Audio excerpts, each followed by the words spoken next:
আমি কি আপনার কাছে চাইছি আমার ভালোবাসা? আপনি উপরে উঠলেন কিভাবে? আমার হাজবেন্ড রুমে আছে। আসেন আমার সাথে আসেন। আচ্ছা তুমি কি জুনায়েদকে ভয় পাচ্ছ? বলো জুনায়েদটাকে। জুনায়েদ, এই জুনায়েদ। আস্তে আস্তে। শুধু শুধু সিনক্রেট করে লাভ কি বলুন? আপনি কেন এসেছেন, কি বলতে চান সেটা বলুন। শুভ জন্মদিন।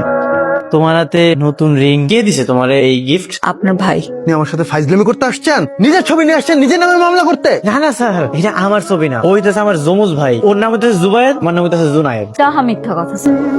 ও আমাকে এখানে নিয়ে আসছে ওই ছেলেটার নামে মিথ্যা মামলা দিতে। আমি মিথ্যা বলতে পারবো না, মিথ্যা মামলাও দিতে পারবো না। তোর স্ত্রী এগুলো কি বলছে? আল্লাহর দোয়া লাগে তুমি স্যারের সবকিছু সত্যি সত্যি কও। স্যার এটাই সত্যি কথা। Hello, hello babes. আমাকে এসব বেব স্টেপস বলা বন্ধ করো তো। আমি কিন্তু এখনো তোমার ভাবি হই। তুমি কি হয়েছে? জুনায়েদ কোথায়? জুনায়েদ কোন রুমে থাকে? দরজা খুলেন। তুই নাকি আমার নামে জিডি করেছিস? হ্যাঁ করছি। এ মা, আপনার কপাল থেকে তো রক্ত ঝরছে।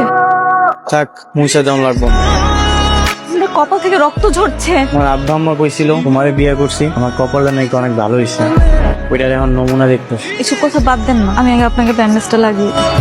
যদি আমার সাথে সংসার করতে চাও তাহলে আমাকে বিয়ে করতে হবে আজ, এখন। কিন্তু আমার তো এখনো ডিভোর্স হয়নি। ডিভোর্সটা অর্ডারও হয়ে যাবে, আমার উকিল মশাই বলেছে সবকিছু রেডি। ঠিক আছে। তাহলে চলো।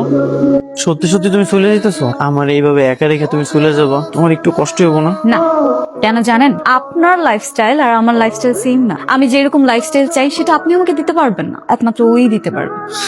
ও তোমাকে দিতে পারবে আর আমি তোমাকে লাইফস্টাইল দিতে পারবো না? এখন পর্যন্ত তুমি আমার কাছে যা যা চাইছো আমি কিন্তু না করি নাই। বিয়ের পরে যখন তুমি কইছো তুমি আমার ফ্যামিলির সাথে থাকবা না, তুমি শহরে চলে আসবা, আমি আমার চাকরি বদল করে শহরে চলে আইছি।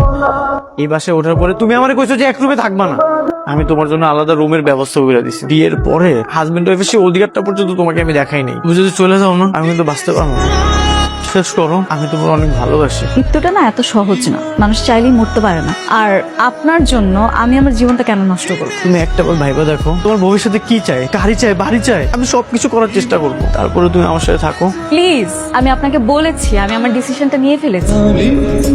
এখনকার সময় আসলে সত্যিকারের ভালোবাসার কোনো দাম নেই। এখনকার ভালোবাসা হলো খাওয়া দাওয়া, ঘোরাঘুরি ইত্যাদি। না, কেন ওয়েট করছি? ক্লায়েন্ট আসতেছে, দ্যাট ইজ আইটেম।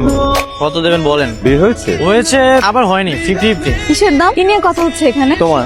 আমার? Are you mad? কি বলছো কি তুমি এসব? তোমাকে বলেছিলাম না তুমি কিছুদিন পর পর সিঙ্গাপুর, মালয়েশিয়া, দুবাই ঘুরতে যাবে।